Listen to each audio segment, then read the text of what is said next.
I hope that all of us will win. Oo nga. No? Mm. Otherwise, then the House will be constrained to elect a replacement for those who will not make it in the 2025 election. No? So, ganun lang po yun. Kung itong impeachment process na to ay aabutin until after election, tapos merong mga prosecutors na hindi mananalo this coming election, then they will be replaced by the House by way of election again. So, ma'am, election ba ang nangyari? Kaya po napili yung 11 miyembro ng prosecutors kasi ito yung hindi masagot kahapon kung paano napili yung mga prosecutors. And meron bang isa-isang kumausap sa inyo if you are willing to participate as prosecutors? We were elected, ma'am. That's how we select the members of the prosecuting team, no? At wala pong nakipag-usap, walang kumausap.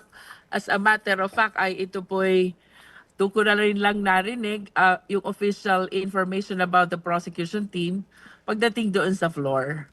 Pero sino po talaga yung nanguna doon po sa pagpapapirma ng fourth impeachment? Kasi kahapon pa rin pala isipan sa amin. Although number one, dun sa mga nag-sign ay si Representative Sandro Marcos, but it's not yet clear to us kung sino po ba yung ano bang tawag.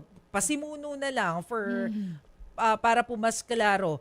Na nag-encourage talaga or nanguna dun sa mga congressman to sign the impeachment complaint.